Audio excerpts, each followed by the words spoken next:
It's been a week since CS2 received its last update, and this is the first time we had to wait this long without any updates. Usually, from what I've seen, Valve tries to release as many updates as possible. When there have been more days without receiving a patch note, it often indicates that a substantial update is on the way. In today's video, we'll discuss all the important topics, and if there's a particular change you want to know more about, you can easily jump to it using the timestamps provided in the video's description. But before starting this video, make sure to use Skins Monkey. They're an easy to use trading site where you can get new skins. You are able to get up to $5 for free if you use the code QB, and also if you use the link in the description or by typing the code QB, you get up to 35% deposit bonus, which is absolutely amazing. Thank you Skins Monkey for sponsoring this video. Let's start with the big news from this patch. Workshop maps have been introduced, which is a significant update by Valve after a long wait. With this implemented, map creators can now upload their maps to the workshop, and community servers are free to use them as they wish. In the game's home screen, if you navigate to play, you will find workshop maps.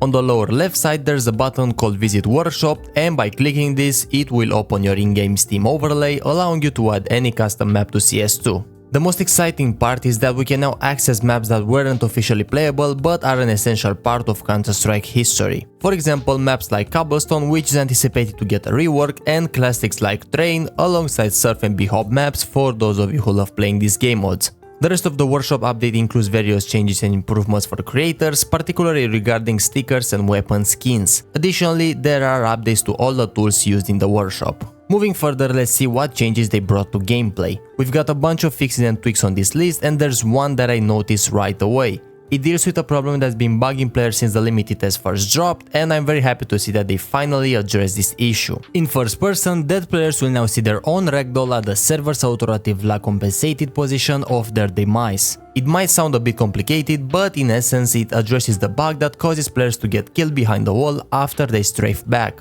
For example, in this video by Raid CS, you can see this happening, which we all know is extremely annoying. This update should make this issue less noticeable. From the things they fixed is worth mentioning that they solved a case where user command will be ignored in poor network conditions, which should help you having a better ping. They fixed a case where weapons will fire faster than intended, the visual bug where you see multiple gunshots for one actual shot, a bug where players would lose their weapons for no reason in overtime, and they solved the problem of weapons falling out of the map. Now, decoy grenades interact with smoke clouds. You can see right now on the screen how it actually looks in the game. Keep in mind that this happens only when the decoy is close to the edge of the smoke, not in the middle of it. Valve also made changes to knife attacks in order to work more properly. They will now prioritize enemies instead of teammates, they no longer predict damage effects or sounds on the client, and finally the knife attack immediately after switching to a knife will always deal full damage. Inferno is the only map that received changes in this patch note. They fixed clipping and microgaps in various areas, they fixed disappearing meshes in Skybox, and they removed birds that got mistaken for grenades.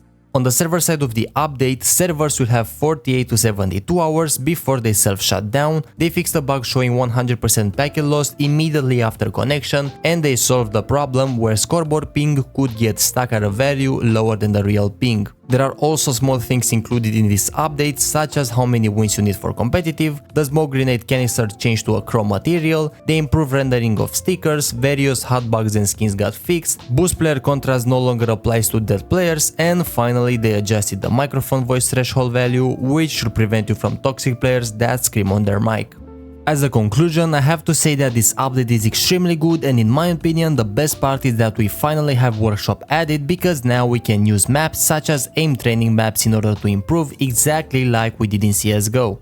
All of this being said, that's pretty much all for today. If you like this video, make sure to leave a like and a comment, subscribe for more CS2 updates, and I hope I will see you in my next video.